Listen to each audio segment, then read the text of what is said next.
Hello, listeners. Welcome to another episode of the Life Beyond Earth podcast, where we sit, listen, and analyze the extreme life experiences of various bacteria.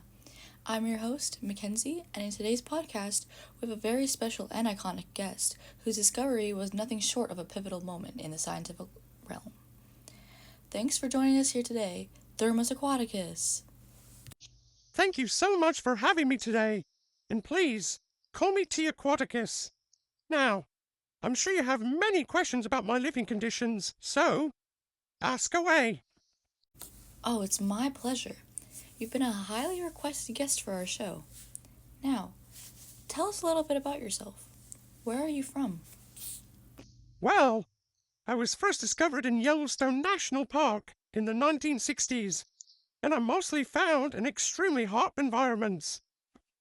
I was actually the motivational factor that motivated biologists to investigate the realm of extremophiles. Wow, that's fascinating. So, I'm guessing your favorite season is summer? Actually, I thrive in hot springs, and I'm not talking about the season.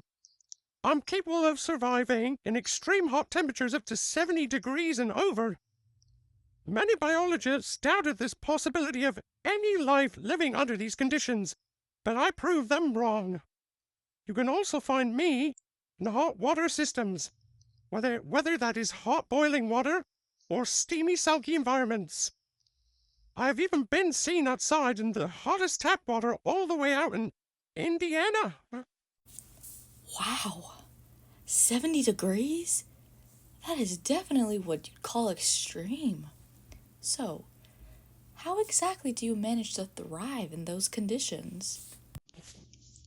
Well, I usually depend on chemical reactions instead of sunlight. The reason why I'm able to survive is because of the heat stability of my proteins. I also get all my energy simply by absorbing the organic compounds around me. Also, thanks to the significance of PCR, my DNA has been replicated due to my crucial role in that technique. Huh, that was so insightful. Now, I heard you mention PCR. Can you explain that to me? And your so called crucial role in the practice? Of course! Firstly, PCR stands for polymerase chain reaction. What scientists do is they take a small portion of DNA and heat it up so much so that the strands separate into two different ones to be copied. This technique, however, is a lot more high maintenance than other ways of copying DNA because scientists had to continuously add additional enzymes as heating up proteins and enzymes breaks them down. That's what I've learned from my experience, at least. Wow, that does seem like a hefty process. So, tell us, what are the chances of your kind living places elsewhere? As in, beyond our Earth? What insights do scientists have on that? Well, simply put, because I am the only living organism to survive in extremely hot temperatures, the chances of my life beyond Earth is quite debatable, if you ask me.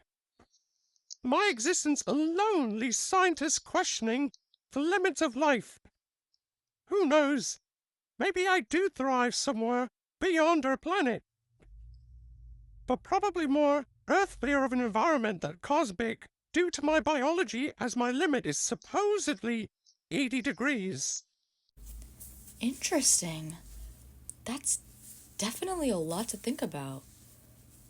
Well, T. Aquaticus, thank you so much for joining us here today. Before we close up our podcast, is there anything else you'd like to share with us? While most certainly, the study of extremophiles will continue to be a pivotal and important part of biological research of life, and my existence should be enough proof that there is no limit to what could be out there. Anyways, always remember to keep an open mind. Awesome. And that wraps up our episode. Thank you so much to all the listeners and enjoy the rest of your day.